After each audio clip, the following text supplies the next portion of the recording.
Hello, everyone. This is Tamar Boone. I am the current programs chair of the National Society of Black Engineers Twin Cities Professional Chapter and your host for the NSBE TCPC podcast. Now, before we begin, we must recite the mission of the National Society of Black Engineers, which is to increase the number of culturally responsible Black engineers who excel academically, succeed professionally, and positively impact the community.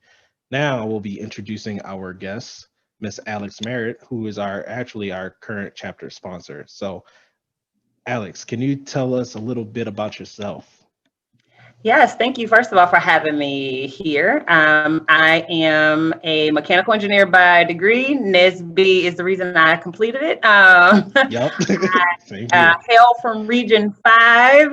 Happy to currently reside in Region 4. And as you share, the chapter advisor for the TCPC chapter. And so you guys have done a phenomenal job. So again, really excited to be here. Thank you.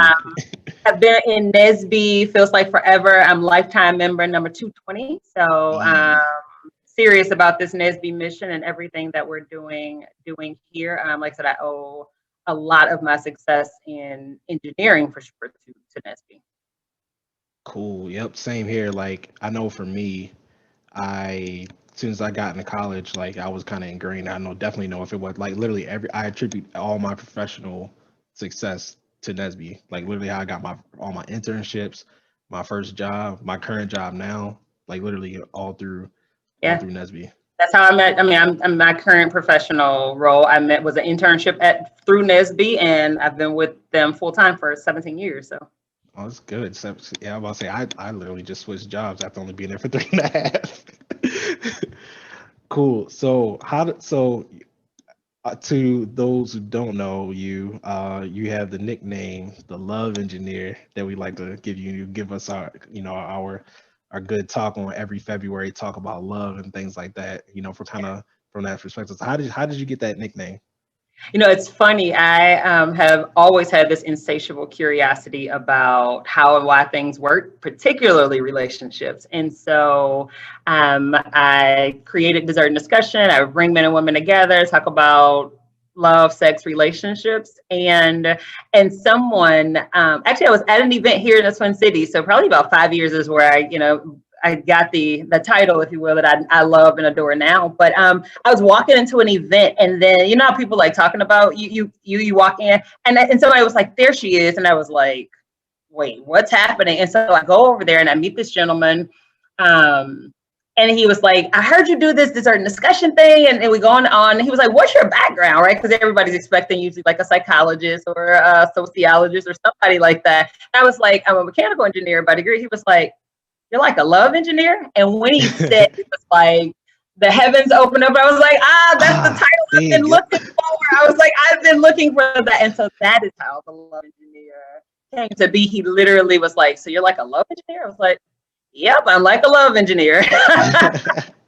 So how did you go from engineering to doing that and being so in relationships? Because you think typically when people go to advice, they want to talk to maybe a marriage counselor or psychologist. So why are they talking to an engineer about this?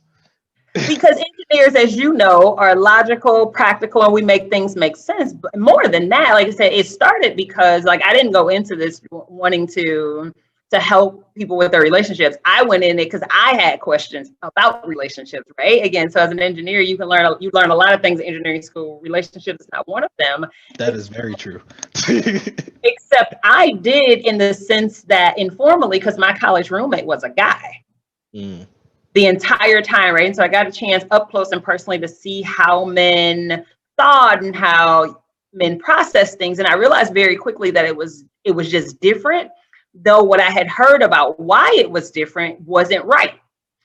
And so I set out to uncover relationship dynamics for me and, how do I build the kind of relationship I wanted? Because frankly, the models I had witnessed, I was like, "Oh, I'm not doing that."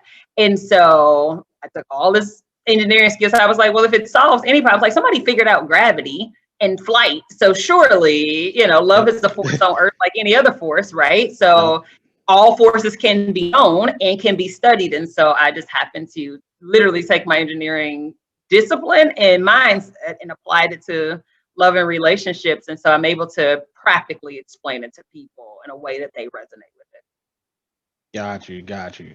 So like when you go like so like when let's say you're talking to a group of people that are seeking help, and like what's the one of the first questions you typically ask? I don't know if it's the first question. So it depends on what they come to me for, and right. And so again, you understand as an engineer that again you got to understand what's the problem first, Okay, right? so all right, so let's say the problem is, you know, like communication. Yeah, which is a very broad one, right? Everybody, that's Yeah. the number one challenge that people bring up in relationships. I, as an engineer, was like, actually, we've diagnosed the wrong problem, right? So it's not a lack of communication; it's usually a lack of quality questions. Okay. And so hence the reason I created the War on Love card games for that reason, right? Because again, most people say, well, we don't talk. It's like, no, it's because you don't prompt. You don't have anything to start the conversation with. So therefore, it's not a lack of conversation. You just didn't start a conversation. And so I created the War on Love games to give people provocative topics or things to explore so that they can get the insight that they want. But if it's, hey, I'm having communication challenges between my partner, then what I first understand is, again, what is that challenge? Because oftentimes what the issue is, and it's a whole program I've created called Connected Communication now for corporations, because the same problems that men historically had in bedrooms are now showing up in boardrooms now that more women are there. Right? Because changing where we communicate does not make us better at communicating. Yep, that's very true. Yeah, and so I've created that again to help men and women understand how we do it differently, because again, everybody wants to pretend like there's no differences in the gender. That's not true. There's significant differences in the genders, and you need to understand those in order for you to facilitate great communication and connections between them. Got you. So so you're not one of those like all women are equal type feminist type? No, all women are equal, and we are equal to men. But one of the fundamental principles I help people understand in connected communication is equal doesn't mean identical. Got you. Okay. Right. And again, we know this is like a pound of diamonds and a pound of gold. It's a pound. Equal value, yet not equal material. Right? Or even simpler, which is which is in the corporate program that I offer as I teach gender dynamics and helping strengthen gender relations, is that $1, if I say $1, most people have an image that pops into mind, right? What image just pops into mind for you? George Washington. Exactly. So, and when I say $1 is a value amount, dollar bill is a format. Yep. True. However, dollar pennies. Dollar worth of pennies. I can have 100 pennies. I can have 10 dimes. I can have 4 quarters. I can have 20 nickels. That is also equal to $1. Yep. The problem is that we have locked in this idea of equality, meaning identical. And so we set up systems designed for the dollar bill, and then the change doesn't have a chance because the system isn't built for the change. Okay. Got it. But it still brings the same value if in a system that is allowing it to be used to show up to share. And that's what's happening with men and women. And so we have people trying to make 4 quarters a dollar bill, as opposed to recognizing that 4 quarters in value is equal to the dollar bill. Got you. So like you see a lot of I looked this up this morning actually. So these aren't necessarily like current because the 2020 census just came out last year. So these are based on the 2000 census. But so when comparing people that have never been married by race, 40% of Black people have never been married compared to 27% to the total population.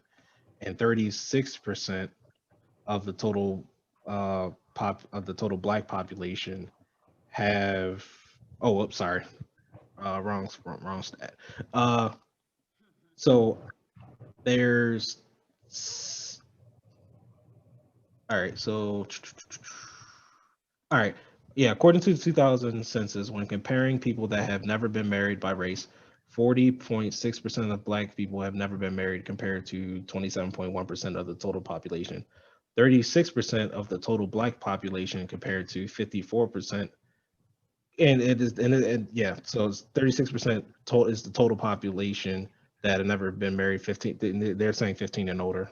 15 is kind of young, but 15 is not kind of young, it's incredibly irrelevant to the stat. And that's how come. So when I hear those kind of statistics, it often delves into, well, Black women is da da da. If you start counting at 15, yeah, I mean, but they this is go through the whole population: Black, white, Hispanic. but same point. It's like we don't have a number at this 15 level. The marriage statistics are pushing that. I mean, the average age now is like 27, 28, so that's significantly higher. Yep. And marriage across the United States for all demographics is at its lowest point in history.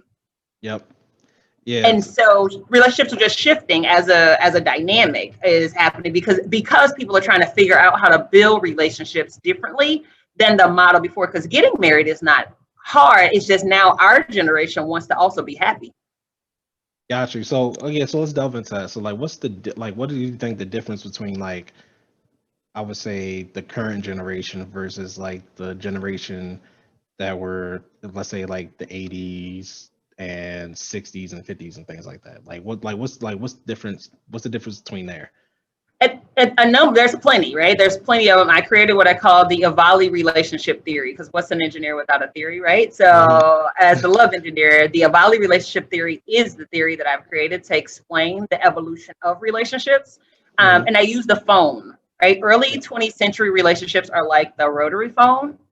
Very practical, very functional. Men and women had very clear gender roles. Men worked, women took care of the home. That's really what it was to do. If you went to the rotary phone, what were we going to do with it? Make a call or take a call, right? When men and women got together back in that day, they were going to make babies and take care of babies. And her survival was dependent upon him doing his role, right? The rotary phone was functional. Everybody had one. They all looked alike in the neighborhood. Yep. That lasted for a very long time. And that's what marriage was. It's like if men and women got together, her survival was dependent upon him taking care of the home, and his ability to have a family was dependent upon her having his children. Yep. Outside of marriage, they couldn't do either one of those two things. So they needed each other intrinsically. And so marriage boomed. Society expected it. You fast forward to the latter 20th century, and you end up with relationships like the cordless phone. A little more functionality. We still have very clear expectations. You learn by using it. If it doesn't work, just like the just like the rotary phone, you didn't pay the bill, or you need to plug it in. That's really all. I mean, the only reasons. But again, the gender roles are still very specific. You keep coming forward, and here we are in the 21st century, and our relationships are like smartphones. Okay. There's nothing intuitive about them. And some people have them just to play games. True. And so you can't take anything for granted. But now we have so many more capabilities of it. If you understand how to do it, you do have to know what you want to do with it before you get it, because that'll dictate which one you get. And so I think that's fundamentally different. And what that means is, so now with more and more women having her own agency, not depending on a man for her survival, thank God, now we can come to relationships as equals, to build partnerships, to build unions, as opposed to somebody coming into a relationship with it built in as, I am superior to you. Because when your survival is dependent upon me, then your survival is dependent upon me. And so today, relationships aren't built on survival. They are built on shared interests and desire to be together. And now that's forcing people to have to dig and get clear about who they are and what they want, which is why, I create things like the ID Declare Love conference that's coming up, because again, we just haven't had a place to learn how to do it. Whereas before you didn't have to learn how to use the phone. You knew how to use the phone because you watched people do it, and it was the same everywhere you went. Today, I can have an iPhone and you can have an iPhone, and I can't do anything on your iPhone. True. Yep. Yeah. So like, why, like, like that's those relationships, uh, like the way you described it is true for all, races. So like, why is it so high? Why is the divorce rate and separation rate so high in the Black community? I think it's because we refuse to be unhappy. So we've seen what happens when you stay together. Many of us, I mean, it really saddens me on some level because on one hand, there's this celebration of longevity with no connection to your satisfaction, no connection to your happiness, no connection to your well-being even. We celebrate longevity for the sake of longevity, but if we're honest about it, for many people, when I hear them like, I want, my grandmama and them were together, whatever it is, 40, 50, 60 years. But then if I do one click and like, do you want the quality of relationship that you witnessed them have? The answer is no. They don't want that relationship. They just want the time that relationship endured. And so I think where the divorce rate is so high is because people now don't have societal expectations that say you should stay miserable to just say you have a partner. Okay, so how do you fix that problem to make people, well, not say make people, but like to where people find people that actually make them happy and actually want them to stay together? Yeah, is the changing. So again, I think I told you about, it's like the whole conference I'm creating is one, we got to teach people how to love and be loved. And the first part of that is realizing that nobody's job or capability is to make you happy. Happiness is an inside job, right? So we have this whole framework of relationships that is actually faulty. Right? It's like, how do you build a house and make it stable when the foundation is sand? Okay, so, well, most people, okay, what do you think? So like, I've had this conversation with my current girlfriend, and we were like, so like I would ask her, or like just ask people in general, just like, what is the purpose of marriage? Because to me, like, people say to get married because of love, but I'm just like, nah, that's not the right reason to get married. Like at the end of the day, marriage and it is pretty much a business transaction in my view, right? We're coming together as one and we're building assets. Obviously, the love's got to be there in order for it to work, but like that shouldn't be the foundation, in my opinion. I disagree. Yep, I disagree fundamentally. Because again, if you want a business partner, you can get that outside of the confines of a marriage. Yep. And so the purpose of the marriage has to be something bigger than just business. It has to be something bigger than just babies, because you can do all of that outside of a marriage. And so the purpose of marriage, again, gets to be defined by somebody, but love has to be the foundation, because again, we discount the value of love. But the reality is, it is love that keeps it together. It's not love is what brings the marriage together. It's not what sustains the relationship. Now, the relationship has to have other values and other things. We got to still pay bills and eat and that kind of stuff. But if the foundation isn't love, then it doesn't last long either way. True, but it's just like, all right, so, but like I can love somebody, but like why, what is the point for me as a guy, right? Especially with, divorce laws being what they are, like why should I want to get, like why should I I want to get married at some point, but like for me, the way things are, like if this thing ends in a divorce, and my parents' relationship, it didn't end well, so like they're like this, like I don't necessarily have a good example of relationship working well, and I'm just like, all right, so I'm just like, all right, I know that a lot, it's, well, like I said, in the Black community, a lot of the divorce rates typically higher.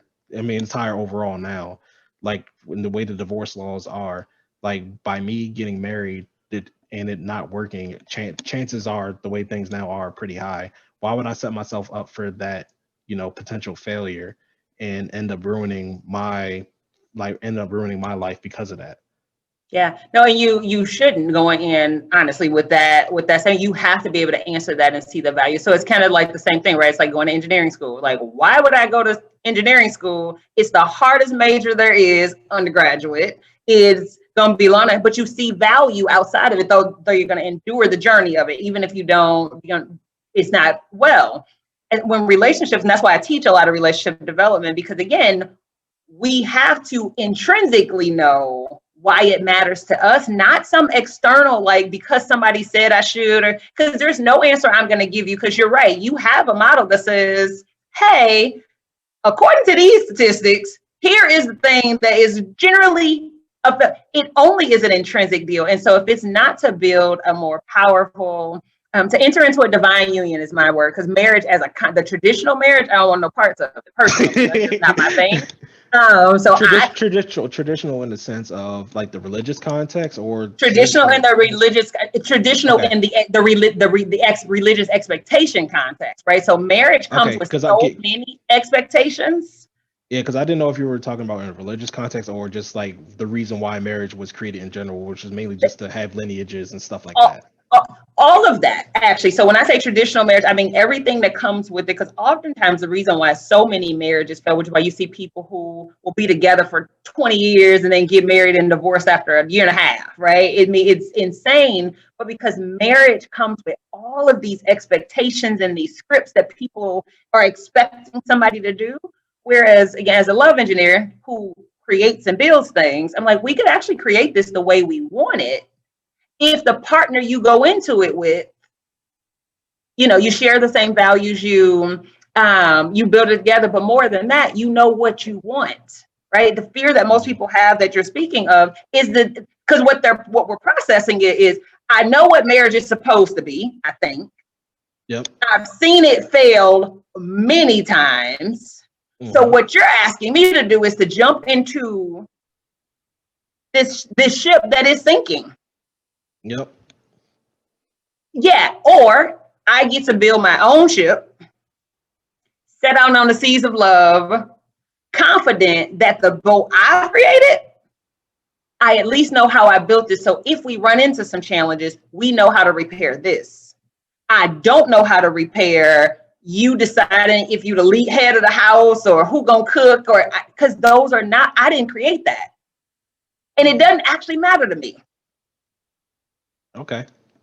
Right. And so as a love engineer, that is my heart, is teaching us, again, equipping us with the tools and skills we need to be able to build the relationships we want confidently.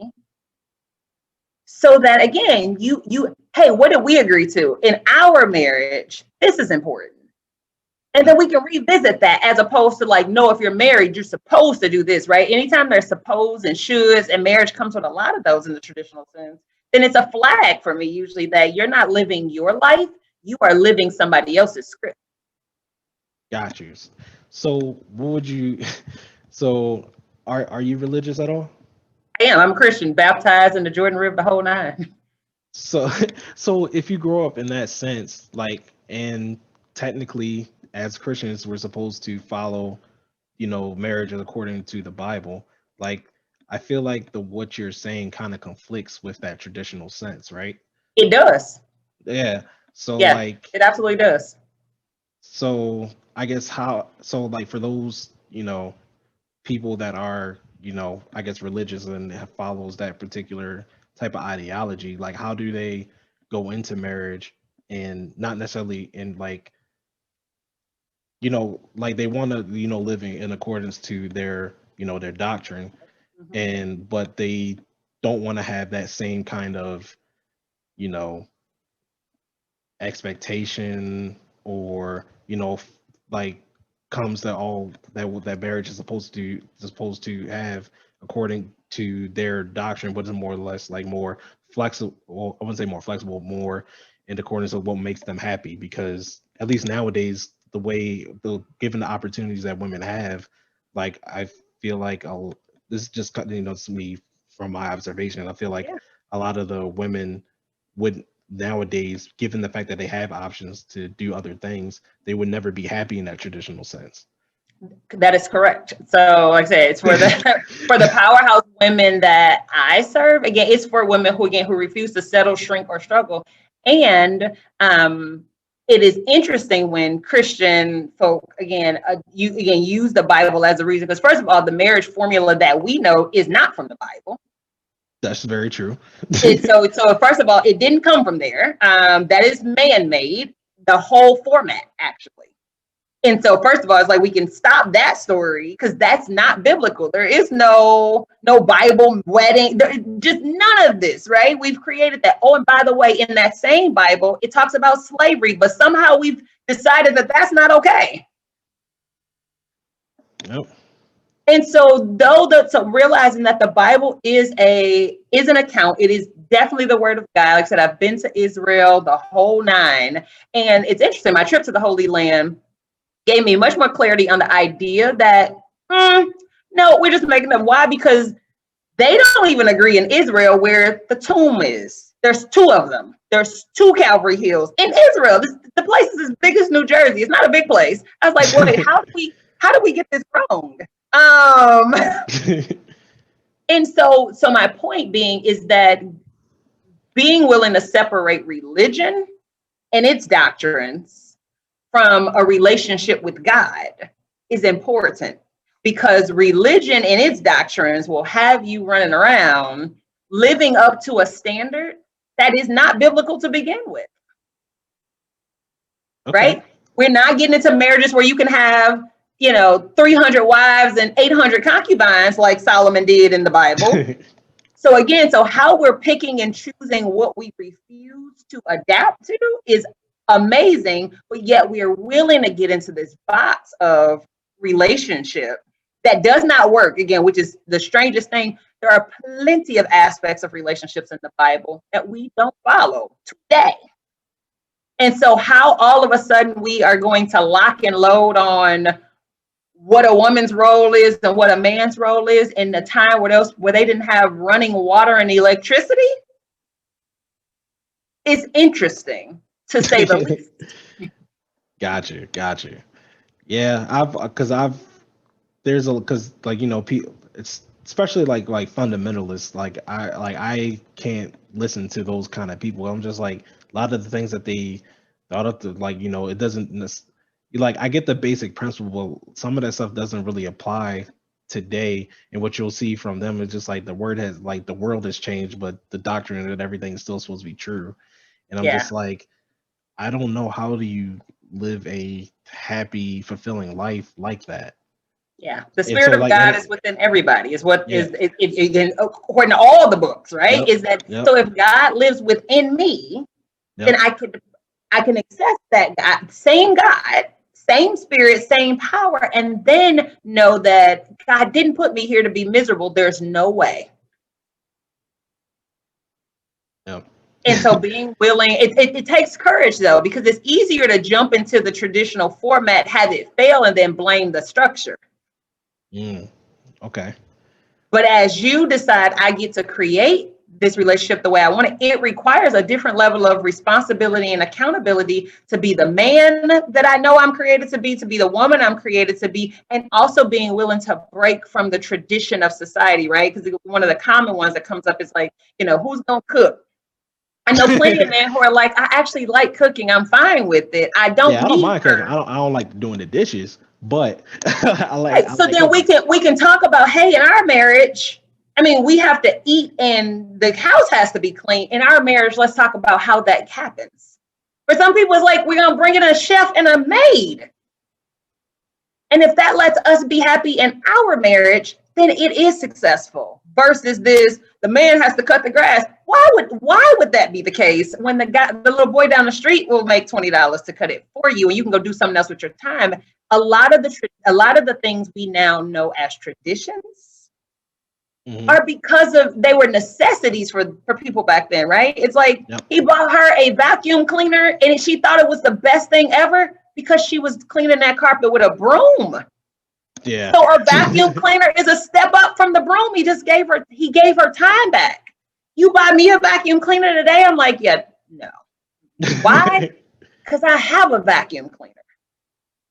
Gotcha. And so it's just recognizing, again, back to as an engineer, I'm like, let's talk about costs, and then we can talk about effect, right? But oftentimes what men and women are doing is they're performing effects and not getting the same outcome that they witnessed somebody else give, right? It was like, oh my God, I remember my mother was so happy when my dad bought her a vacuum cleaner. I don't get why you're not happy for me buying you a vacuum cleaner. I did what my dad did. Yep. Right. So they're just copying, and that copy paste model in a relationship doesn't work if for no other reason. It's because you aren't your dad and that's not your mother. True.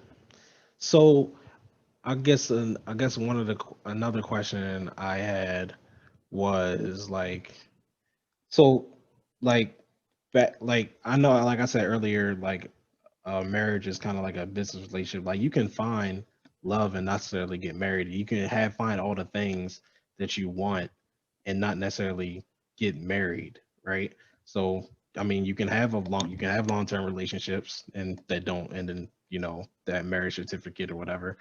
As far as, let's say, as far as because like you ask a lot of women, at least women my age, that I would say that aren't, I mean, they're educated, but like maybe they're out in them streets.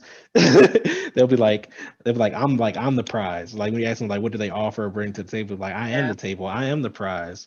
And right, I'm just like from a dude that's and they want dude that has six figures and stuff like that. And I'm just like, I'm just like, how, like, why do you need six figures? Or like why do you you want these things, but like what are you doing to attain, to like attract a guy that has those kind of, those things that you're looking for? And by you saying I am the table, to me is just like, why would a person making six figures want to deal with a person that has that kind of mindset and attitude? Right. And that's what it is because again, we haven't learned how to love. We just anecdotally take stuff, right? This idea. So I don't, inside of the programs that I offer, is that we don't have that mindset. And I teach them not to have that mindset. But when you think about how, again, we've learned how to do relationships, they didn't learn them. So they're just taking the best that they think around, here's what is valuable to me, here's who I am, here's what is important. And so it's how she makes herself feel. But at the end of the day, she doesn't need six figures. Nor does she want, but it says to her, if I get a man who has six figures, then it means something about me. And it doesn't. But because we use relationships, because we've not bothered to learn how to do love, again, that's how come, again, the I Declare Love Conference is so important. That's coming up again to teach us how to truly love, what we truly desire in relationships, because again, it's not a business deal. It's not a transaction. It's not. And so to go in with that mindset actually breeds that kind of statement, right? You got men who walking around here also feeling like I'm a scarce commodity.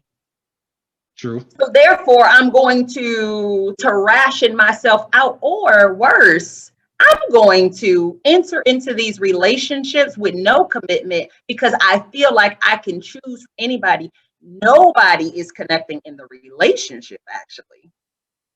Everybody is peacocking around, trying to convince themselves that they're worthy, that they're valuable, and they're using other people to confirm that.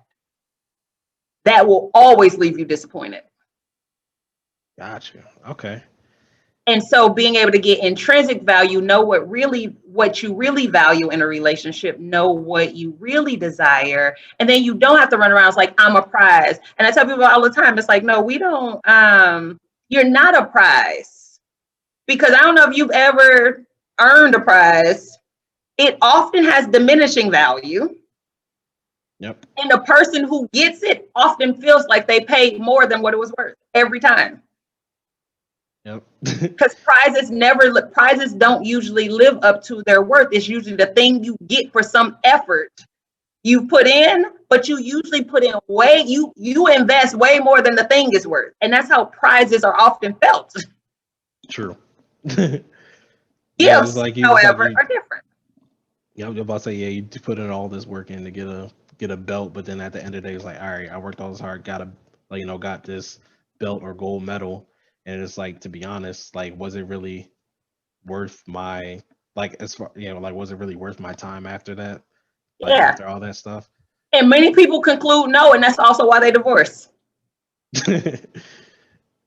Right. Okay. And so we have to reframe and redo our definitions. Because again, that traditional format, it worked when only one person, again, when what was needed was obvious, right?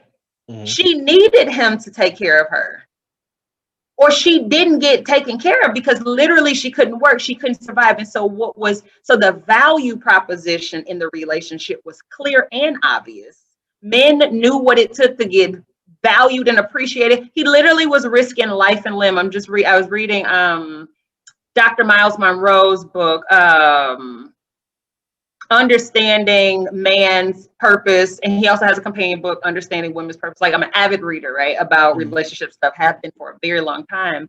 But in there, it talks about how traditional relationship models, because men want to be respected, period. Yep. Women want to be loved and taken care of, period. But in the traditional model, it was easy to do because the man, inherent in his work was, I'm also providing for this family. I'm taking care of this woman who without me would not be taken care of. He got the honor and the respect he needed just because every day he got up and went out and came back home. That was proof positive that he cared about her, that he was going to take care of her. And she appreciated that because it was obvious what was happening, right? And the value that was being provided. He would come home to a clean house, a whole meal, and healthy children. It was obvious the value she was providing to his life, right? And so it was just this easy exchange. Whereas today, we still need relationships. We still need each other. Yep. Right? And that does not go away. But now, inherent in the exchange for how we're getting together, we are asking ourselves this question. It's like, why would I be with you? But the real question is what do I value and what do I want to create in a relationship? Because again, contrary to popular belief, there are some things you only can do inside of a relationship. So like what? Like grow in a very intimate way. Well, you don't, I mean, yeah, you can be a relationship, but like, why do you say you have to be married to do that though? No, not married inside of a relationship. Gotcha. Okay. But marriage is a deeper commitment to love. I call it marrying is like declaring a major. I mean, you can switch majors. You could switch majors, which is what people do. It's called divorce and remarry. That's exactly what it's called. But realizing that marriage is simply a commitment. It's a divine union. Again, if you do it right, it's a spiritual deal. It's not just the physical thing, because on the physical plane, right, on the physical level, we've done everything that we can do. Yep. And we don't require each other. On the spiritual plane, that union is different. Yep. We move marriage from, because again, there's not a whole, which is the good thing, which is why love is important, because there's not much you have to do now, or that you need now, that you can't do independently. But yet there's nothing like a relationship. Again, I call it like relationships, places you go to grow and places you go to give. So what do you say to the guy that's just like, all right, I mean, granted, I highly doubt a woman's gonna go for this, but why not just be in a long-term relationship and just not get a marriage certificate? Same reason you go to college and you declare a major as opposed to just be general. Well, okay, what do you say to those people that don't go to college though? That's just, just graduate and that's it. Not declaring a major or nothing like that. Exactly. And you can do that. It's called being single, and you can live that life. There's nothing, again, I think that's the piece to realize. It's like, there's nothing wrong with it. You can decide for yourself what you want. The challenge is that people are afraid they're going to miss out on something if they don't do it. Because of society. So again, back to the courage required to create the relationship you actually want. But most people don't have the confidence, nor the skills, nor the relationship tools to be able to build something based on what their heart truly desires. So therefore they they go into the traditional approach. And then we start getting into, let me find somebody to do what I think a man should do or what I think a woman should do.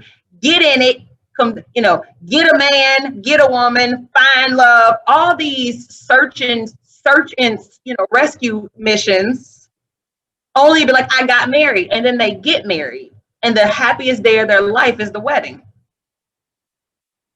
Yeah. But that's not the way it's supposed to be. Like, that's not the way that works. And that's how come many people don't want to do it early. That's how come many people dread it. It's because nobody wants that. And now you actually have to have skills, and you got to know what you value, and you got to do love the reverse way. And again, that's what, again, in the I Declare Love conference, again, and I'm starting with Powerhouse Women because I get asked it all the time. Why are you going to teach men? I will, because again, as you know, yep, what y'all have learned about relationships as a man is nothing. You're not wrong. we talk to our boys. We look at our parents' relationship. Most of them don't last. So it's just like, what do? And then it's like I said, it's like times are different. So it's just like, all right, like I have an idea of what it's supposed to do, but like nowadays, like how does that work when most of the women aren't like the women back then? Like how do you how do I go about, getting what I want as far as like a relationship, like what I want out of a relationship or a marriage, but like how do I work towards that? And most of us, especially in the Black community, don't have good examples. Yeah. And that's why, again, like I said, as a love engineer, that's my call in this world. Again, I'm always like, God, really this is it, because again, to your point, we don't have good examples. But to be fair, we also didn't have good examples of people who went to college and graduated, depending on where you came from. For many of us, we are first generation college students. We're first generation engineers. We're first generation corporate folks. We are not. We're not new to being the first at something.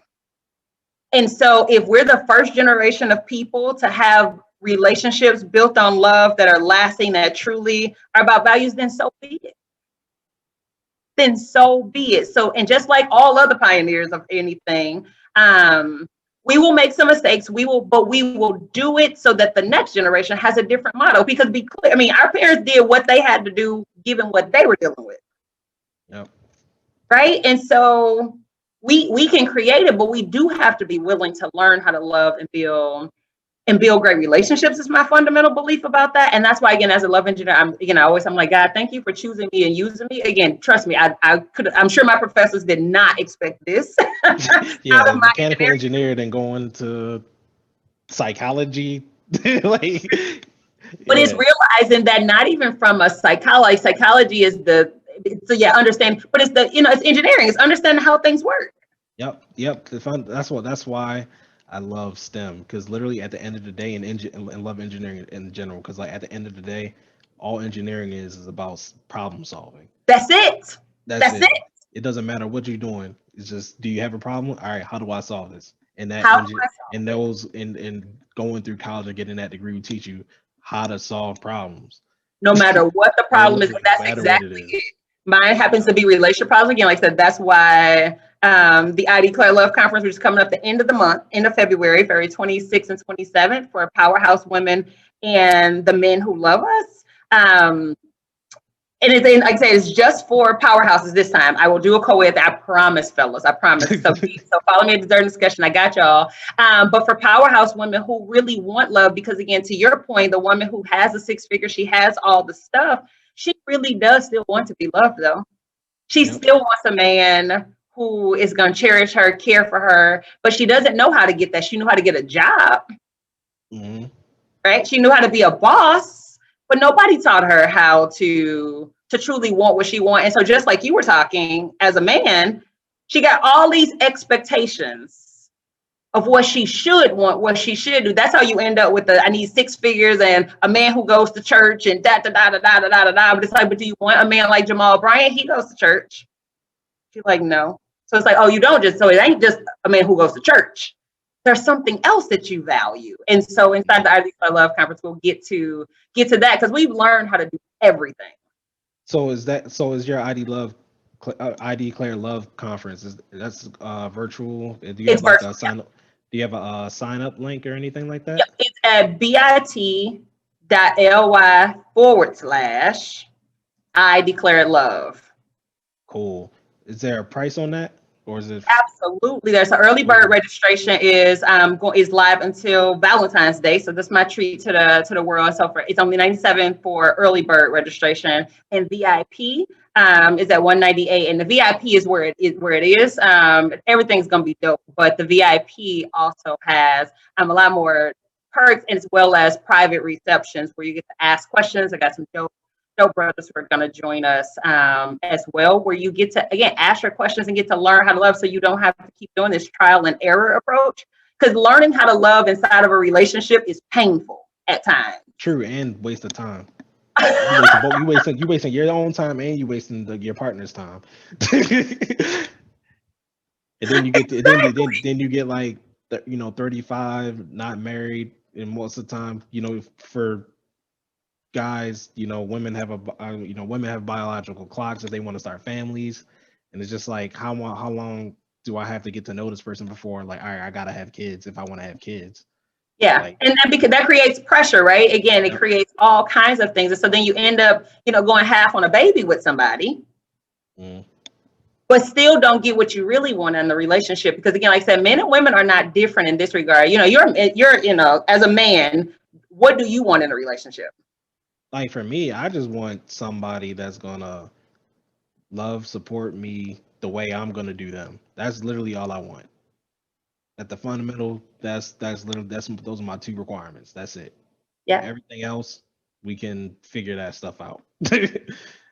And for many women, it's the same thing. Like I said, what I've learned again through my engineering school, through desert discussion across this globe, through talking to men like you. Like I said, and it's funny because I get the great coach. That's the thing I love about engineering school is like you get to see men in a different way. And that's, remember at the beginning I told you, it's like I think people have misunderstood, man, because again, y'all don't say a whole lot out in That's public true. unless somebody inquires about, it's like men don't like to talk about relationships. I'm like, men like to talk about relationships like women like to talk about relationships. Yeah, I'm about to say, like, I won't openly talk about it, but if you ask me a specific question, yeah, I'll tell you.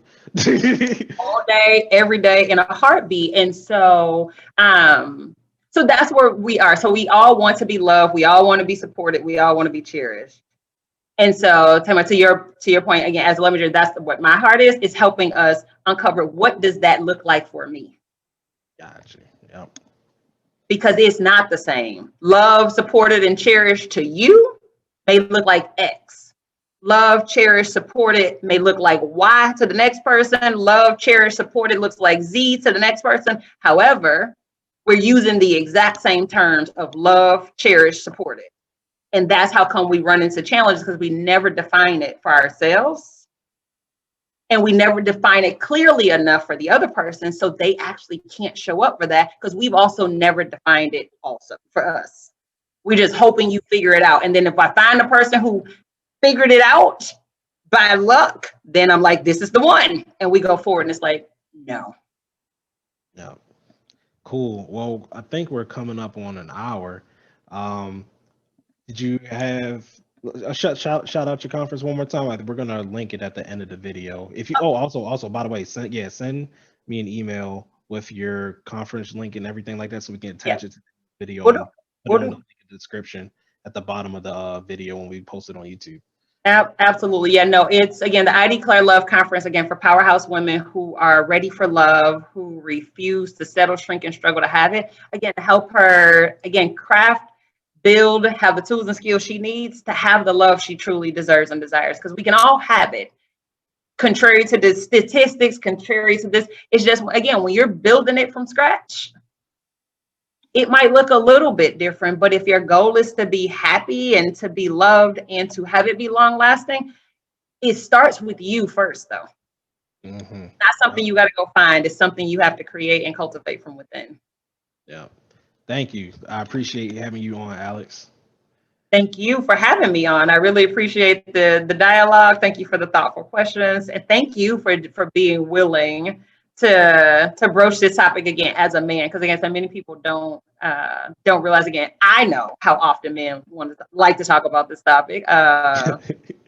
Yeah, because I was about to say definitely because I've had some talk to my friends, especially because I've been thinking about getting married recently with my current girlfriend. I'm just like, we're having these conversations, and I'm just like, one, I've never really had to express, like, I mean, I'm very introverted, and I don't necessarily know how to express myself, Mm-hmm. to the fullest extent. And I think men typically don't know how to express their emotions in general.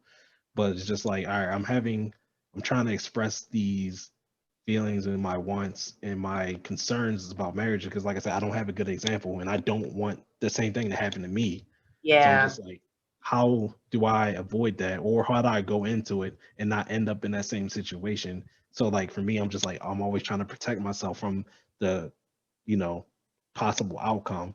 And it's just like, all right, if I know all these things, like why would I enter into a relationship?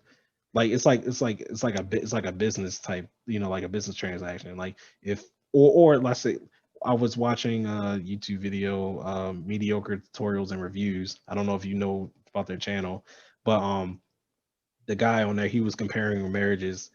Oh, have you heard of the red pill talk, like red pill, blue pill, or yeah? So like he's Men one of going those type their own way, that group of people. yeah, so it's just like, all right, I was listening to one day, but the way he compared marriages according, statistically, I was like, would you like knowing this the way the statistics are, if 50%, let's say you were just say about to do a parachute jump, if 50% of the people that did this jump died, would you do it? I'm just like, you know what? He makes a pretty good point. Like, why would I do that? You wouldn't do that, and you shouldn't do Exactly. that. And that's how come, again, the invitation though is to step outside of, again, trying to get in this traditional marriage box. And to, again, you're an engineer too. Yep. How do I create with this wonderful woman in front of me? So less about, oh my God, I'm a fail at that, more about how do we create something beautiful that serves both of us so that, again, we leave a legacy of love here. Again, like I say, you're a smart man, you're, capable on every level. And so then if I'm willing to let go of the expectations of whatever format I think is supposed to be, and I'm willing to show up with my true desires, my true heart, and then discuss how do I want to cultivate, that puts you on a different level. So you wouldn't jump at a place that has a 50% death rate. You decide a different way to see the sky. Okay. All right. I like that. Right? Cool. And you Yep. have that capability, and that is what we have to do. And so again, Einstein says it best, right? It's like you can't solve a problem at the level of consciousness that created it. Mm, So we're not here, again, as a love engineer, I'm not here to fix traditional marriage.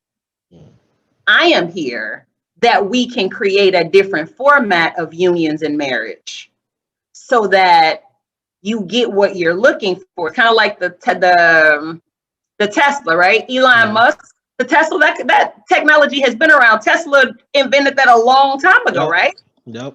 Yeah. And it But was actually, Elon I'm about to Musk, say, and it was better than what was out there. I think. it's always been better. Yep.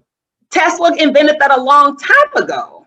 However, it would take Elon Musk popularizing it and luckily giving him credit in naming the vehicle after him. But are gasoline cars available? Yeah. Will they be available? Yes. And it's okay. Gasoline cars are there. However, Tesla is too. Yep. Takes a little bit more investment. You got to learn a few more things. It operates a little differently under the engine, but it has the same body of cars. It has similar things of that sort. And that's how, so using the quote from the Persian poet Rumi. So Rumi is my version of Tesla. Hmm. And Rumi's quote just simply says, your task is not to seek for love, but to seek within and remove all the barriers you've built against it. Mm. Under that line, it's the foundation for everything I do as the love engineer. It's whether it's a certain discussion, a War on Love games, this I Declare Love conference that's coming up, it's realizing that we are not trying to redesign the gasoline car. Yep. We are creating the Teslas of marriages. And there's not a whole lot of them out there yet, but once you get them out there and people start seeing them, then people are like, oh, Yeah, that's it's nice. different. That's nice. But does it have cars and doors and wheels like traditional? Yeah. So there are some things from the traditional marriage model or the traditional relationship model that you may still incorporate, but the engine that drives that relationship can't be tradition, doctrine, or expectations. It won't run like that for long. Okay. All right. Cool. Thanks. Like I said, I think we're coming up on the hour. I think you have something else you're supposed to do. I'm actually doing it live. I have my live on, so there's people watching me do this live. Okay. So they're staring at the side of my face. Okay, yeah, I'm gonna let you turn around, say hi to people. Okay, yeah, I'm gonna go ahead and let you go. Again, I really appreciate you, and I can't wait for you to talk to our chapter during Engineers Week. Everybody's gonna look forward to that. I'm gonna post this videos. Dang, I forgot. When's your conference again? 26th through the 27th of this month. Okay. All right. Cool. All right. I will make sure to get this out there. I was gonna wait till after the RGBM to post this, but since you got the you put it up beforehand, and I'm excited about the general. It's always fun to come talk to engineers about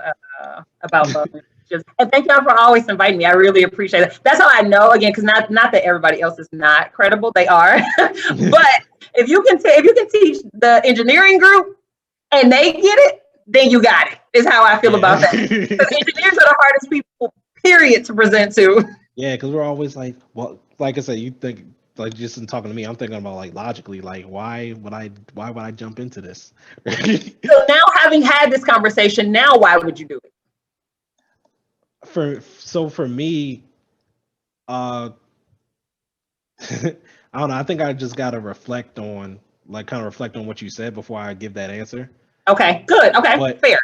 But at least for me, before I'll tell you what I wanted before. Like the reason why I wanted to go into marriage was because, like, I want to have kids, and I think the best way to raise them would be in a 2-parent household, under the marriage, so they can, because at least from what I see, and at least from what I see, single parent households aren't, they're not the best way to raise children. And for me, I want to be a good dad, and provide provide a good life for my children. So for me, like, I think that marriage is the best way to accomplish that.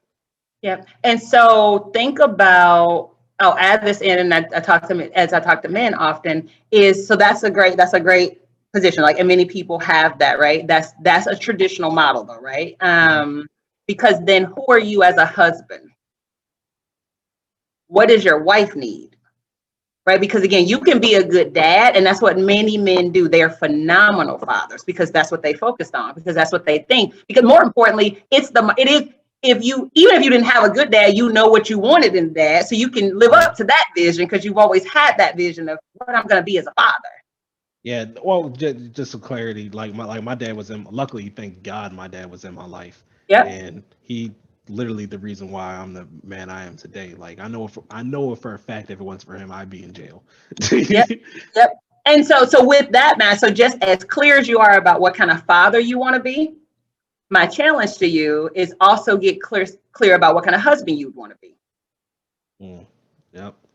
So not using marriage as a means to an end, i.e. the children, but realizing that this relationship that I'm creating, this model of marriage that I'm going to have with my wife, is that the first model that those children will get about love will be how you love their mother.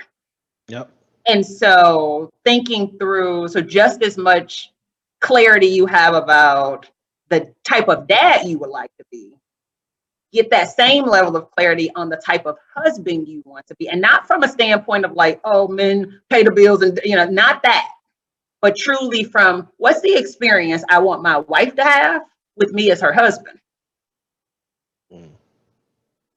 And see what that looks like, because then now you get something to, and then have that discussion, right? Because again, having a baby and being a good dad, that's pretty straightforward. It's just like getting married. It's like, yep, we have sex. 40 weeks later, there's gonna be a kid here. If we do this right, right, there's gonna be a baby. But beyond that part is the relationship environment that I'm bringing a child into, right? And that is your marriage, right? That is that relationship. And so making sure that is equally as amazing, then the child being raised in a 2-parent household becomes a default because you and your wife are happy. True. Yep. All right. I'm not gonna try to extend this. No more questions, right? No more questions.